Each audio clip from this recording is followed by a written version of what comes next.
विश्वनाथ भगवान की जय, महाकालेश्वर भगवान की जय, ओंकारेश्वर भगवान की जय, कुबरेश्वर महादेव की जय। हर हर महादेव, हर हर महादेव, हर हर महादेव। काशी विश्वनाथ ओगरदानी त्रिकालदर्शी कैलाशी अविनाशी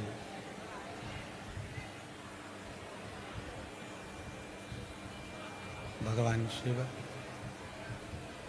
जिनकी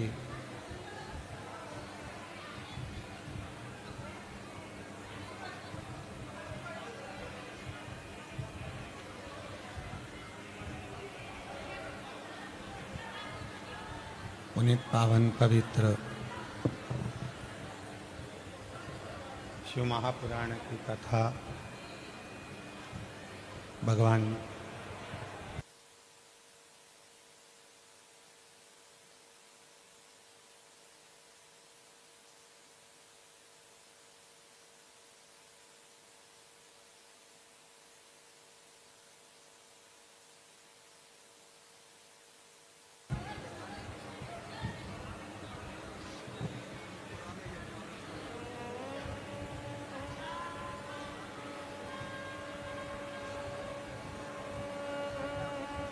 भगवान देवादिदेव महादेव की ये पवित्र पावन पवित्र भूमि बड़ौदा की इस पवित्र धरा पर भगवान शिव की कृपा से, उनकी करुणा, उनकी उदारता से ये पवित्र पावन शिव महापुराण की कथा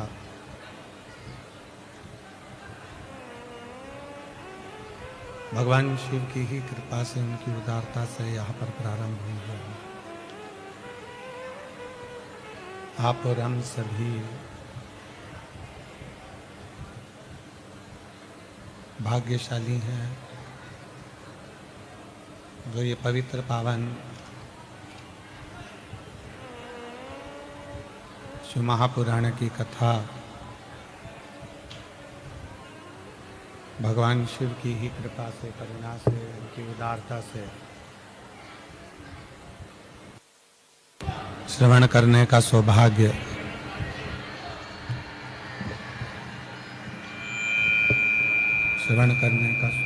बाबा देवादिदेव महादेव की कृपा से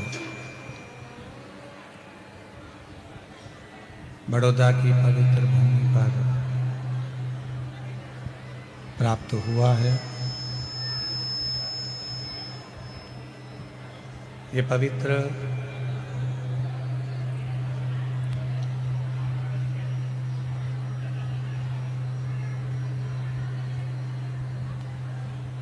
माघ का महीना,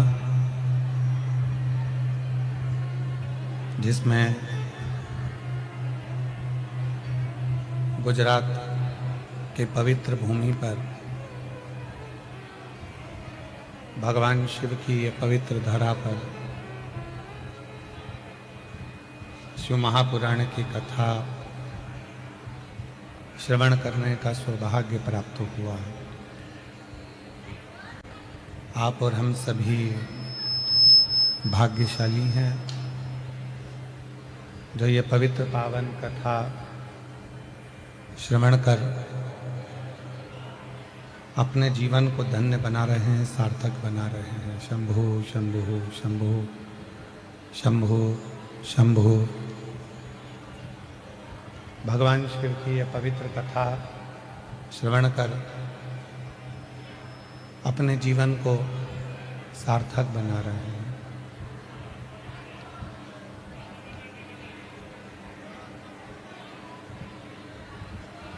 बड़ौदा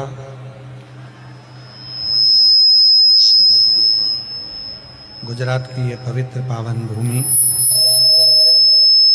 ये पवित्र धरा, जहाँ भगवान ओघड़दानी त्रिकालदर्शी कैलाशी अविनाशी भगवान शिव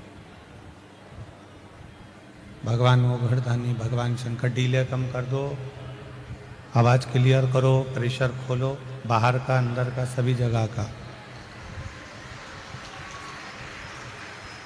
भगवान शिव की ये पवित्र कथा श्रवण करने का सौभाग्य आप और हमको प्राप्त हुआ है। कथा के मुख्य आयोजक अग्रवाल आकोटा गार्डन ग्रुप, महेश बंसल, मुख्य यजमान चंद्रपाल जी, बड़ौदा गुजरात से। एक बार जोरदार ताली बजाकर उनका स्वागत, वंदन, अभिनंदन। जिन्होंने इस पवित्र कथा का लाभ आप और हमको दिया है, उनका प्रदान करी है। भगवान शिव की ये पवित्र कथा श्रवण करने का सौभाग्य आप और हमको मिला है। बड़ी मुश्किल से ये मानव का शरीर प्राप्त होता है, और इस मानव के शरीर में भी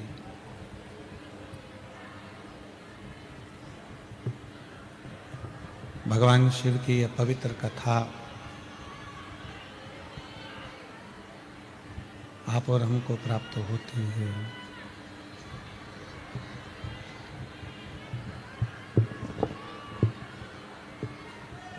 ये पवित्र कथा शिव की कृपा से, भगवान शंकर की उदारता से, उनकी करुणा से, उनकी दया से आप और हमको मिली है, जिसका लाभ आप और हम सभी इस पवित्र प्रांगण में बैठकर कथा को श्रवण कर कर अपने जीवन को सार्थक बना रहे हैं, धन्य बना रहे हैं। पहले भी शिव महापुराण की कथाओं के माध्यम से आपको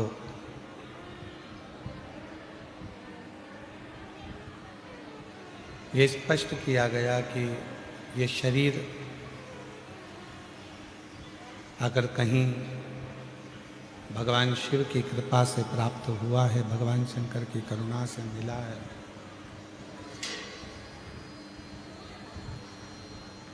तो इस शरीर का सदुपयोग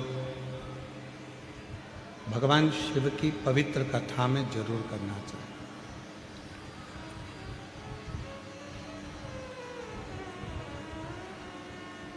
क्योंकि बड़ी मुश्किल से तो मानव का देह मिलता है, मानव का शरीर मिलता है,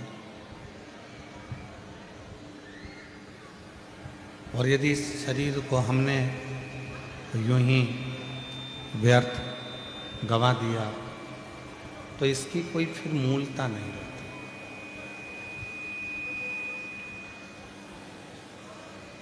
ये बड़ोदरा की भूमि मेरे भगवान देवाधिदेव महादेव की भूमि है।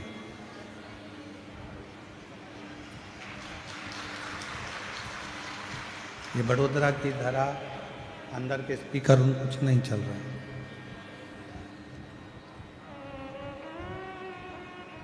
भगवान शंकर की पवित्र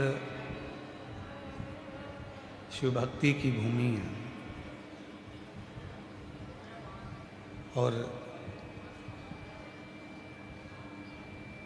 बड़ोदरा के प्रत्येक भूमि पर, बड़ोदरा की पवित्र धरा पर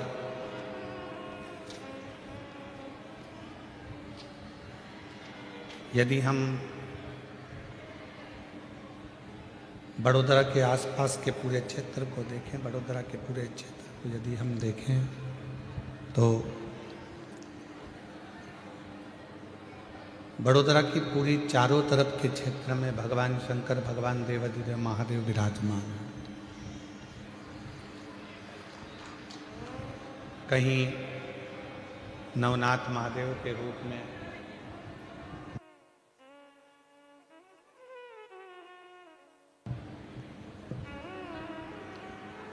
कहीं नवनाथ महादेव के रूप में, कहीं नीलकंठ महादेव के रूप में, कहीं भीमनाथ महादेव के रूप में, कहीं पांडेश्वर महादेव के रूप में,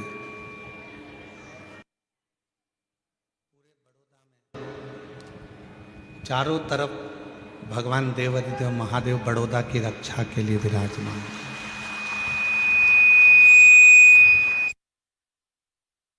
भगवान शिव विराजमान है, भगवान शंकर विराजमान है। और तेरी कृपा बिना न हिले एक भी अणु, लेते श्वास तेरी कृपा से तनु तनु। बखान क्या करूं मैं राखों के ढेर का, चपटी भभूत में खजाना कुबेर का। हे गंगधार मुक्ति द्वार ओंकार तू, भोले ओंकार तू। आयो शरण तिहारी शंभु तार तार तू। भगवान शिव की जो पवित्र पावन कथा है, जिसका लाभ लेने के लिए आप और हम बैठे हैं। हम जानते हैं बहुत दूर दूर से आप लोग कथा को श्रवण करने के लिए आए हैं।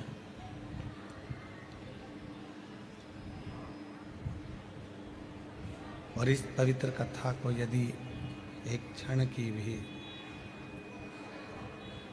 एक मिनट की भी, एक पल की भी, यदि शिव महापुराण की कथा आप जिस पंडाल में बैठकर श्रवण कर रहे हैं, उस कथा को, एक क्षण की भी कथा को यदि आपने अपनी जिंदगी में उतार लिया और दिल से, आवाज नहीं आ रही है पंडालों में, जरा माइक तो, स्पीकर तो बढ़ा दो, जो बक्से लगे हैं उनकी आवाज बढ़ाओ, चोंगों की।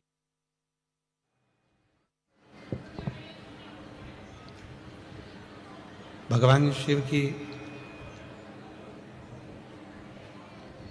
ये पवित्र कथा यदि एक क्षण की भी, एक मिनट की भी अगर हमारे जीवन में उतर रही है, तो ये निश्चित है, यह हमारा कल्याण जरूर करेगी।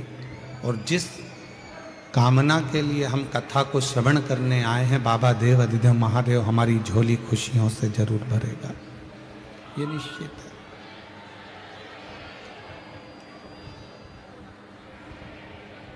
क्योंकि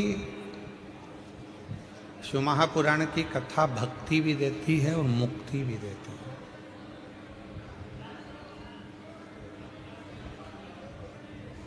ये दोनों ही चीजें प्रदान करती हैं।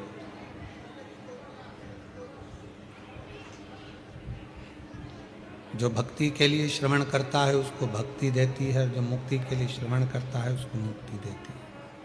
शंभु शंभु। जो भक्ति के लिए श्रवण कर रहा है उसको शिव महापुराण की कथा भक्ति दे रही है, और जो मुक्ति के लिए श्रवण कर रहा है शिव महापुराण की कथा, उसको मुक्ति दे रही है।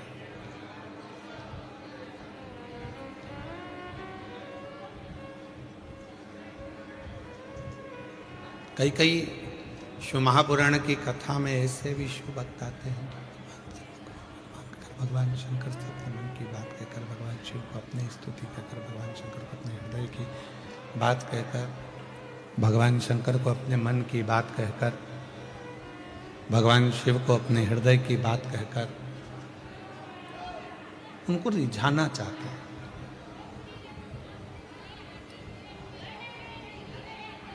अब ये जितने शिव भक्त आए हो, आप किस भाव से कथा सुन रहे हो, किस भाव से आप कथा को श्रवण कर रहे हो, ये आपके ऊपर निर्भर करता है। और बड़े भाग्यशाली हो जो इस कथा के मंडप में आपको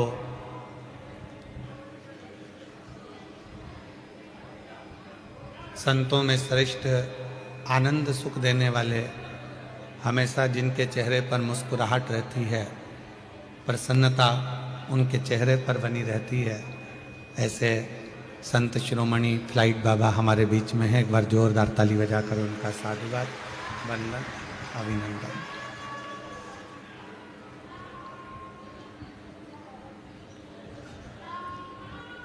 भक्ति और मुक्ति दो पथले, एक मुक्ति का पथ है, एक भक्ति का पथ है।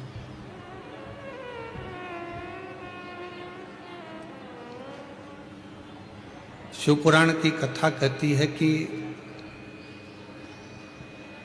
जिसने भक्ति के पथ को पकड़ लिया, जिसने भक्ति के मार्ग को पकड़ लिया,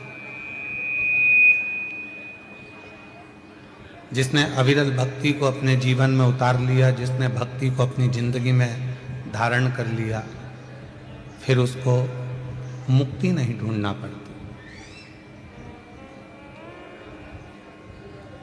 क्योंकि भक्ति करने वाले के पास में मुक्ति अपने आप चलकर आती है, उसको ढूंढने नहीं जाना पड़ता।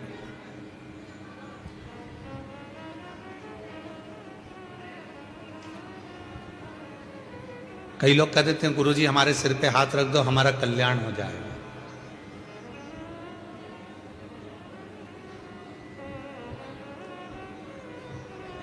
गुरुजी हमारे सिर पे हाथ रख दो, गुरुजी हमारे सिर पे हाथ रख दो।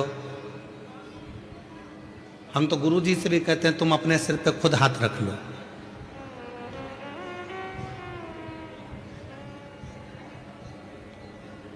कितना भी गुरु तुम्हारे सिर पर हाथ रख दे, मना नहीं है, पर आपका कल्याण निश्चित तब होगा जब आपके मन में निर्मलता का भाव होगा और भगवान के प्रति समर्पण होगा। महाराज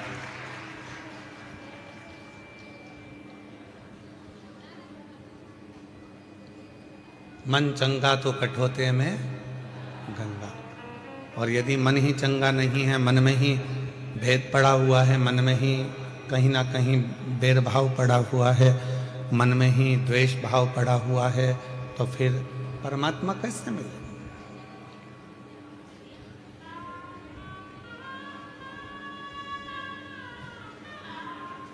बड़ौदा की कथा को शुरुआत कर रहे हैं। पहले भी एक कथा इसी ग्राउंड में कर चुके हैं, और जिसके यजमान थे श्री घनश्याम भाई, श्री राजू भाई माहेश्वरी, जिन्होंने इस कथा को दिव्यता और भव्यता के साथ कराया।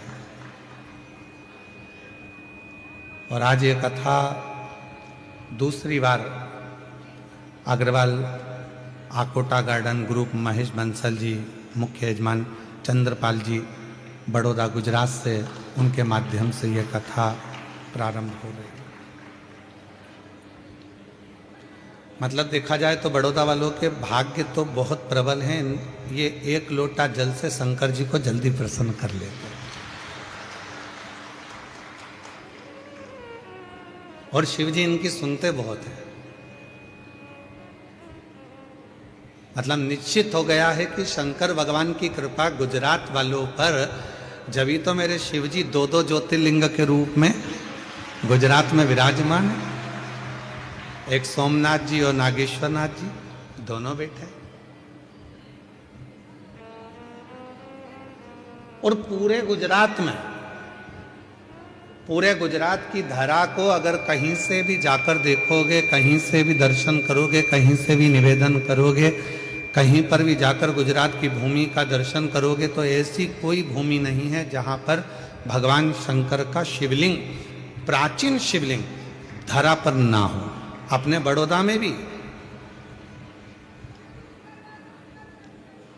अगर आप देखें तो पूरे बड़ौदा के अंतर्गत में नवनाथ जी महाराज विराजमान हैं, नीलकंठेश्वर महादेव विराजमान हैं, भीमनाथ महादेव विराजमान है, पांडेश्वर नाथ विराजमान है, सिद्धेश्वर नाथ विराजमान है। ऐसी पूरी धरा हमारे बड़ोदरा की शंकर शंकर की अविरल भक्ति में निरंतर डूबी रहती है, निरंतर।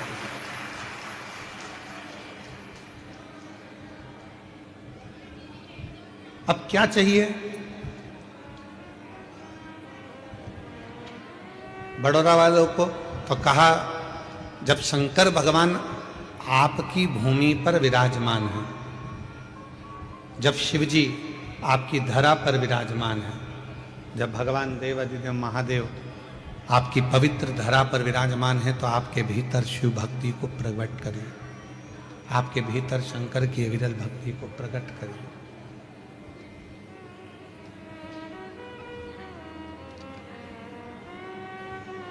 और मैंने तेरे ही भरोसे बाबा, तेरे ही भरोसे हवा बीच उड़ती जावांगी बाबा, डोर हथों छड़ी नाम कटी जावांगी।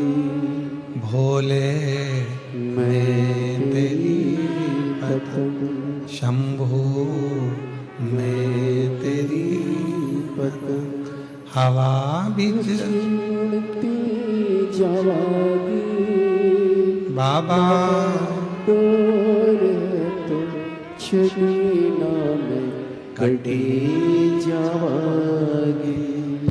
भोले मैं तेरी पतंग, शंभो मैं तेरी पतंग। अब हमको जो जरूरत है वो शिव की भक्ति की जरूरत है।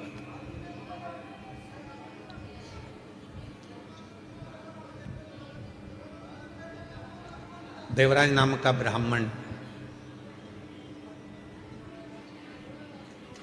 जो शिव को मानता नहीं था, शिव को जानता नहीं था, भगवान शंकर को पहचानता नहीं था, भगवान शिव को जानता नहीं था,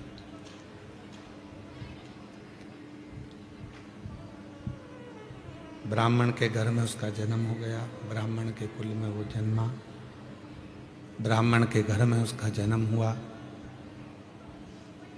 पर ब्राह्मण कर्म वो कभी ना कर पाया। ऐसे संसार में ना जाने कितने लोग हैं जो अच्छे घर में जन्म लेने के बाद भी अच्छा कर्म नहीं कर पाते।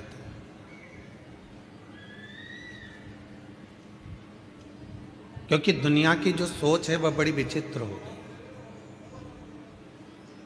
घर में ताजा अगर कोई भोजन बन रहा है तो आज के नवयुवक बच्चों को वो ताजा भोजन भाता नहीं।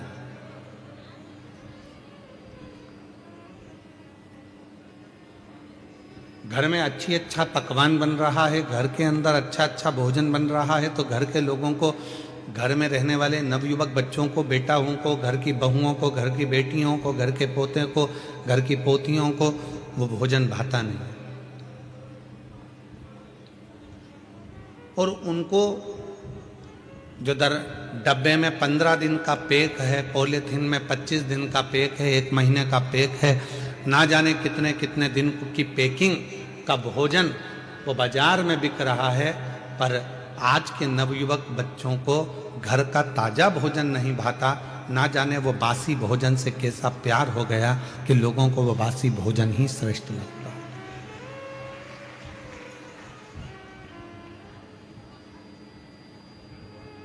अब वो कैसा हो गया? अच्छा है नहीं है, अंदर से कैसा है किसको मालूम, अंदर से बना कैसा है वो किसी को नहीं।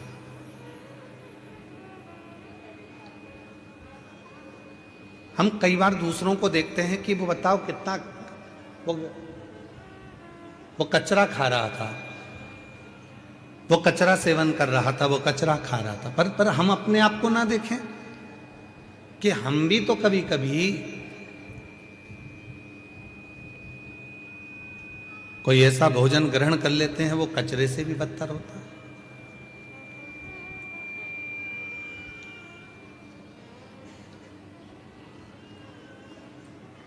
अपने घर में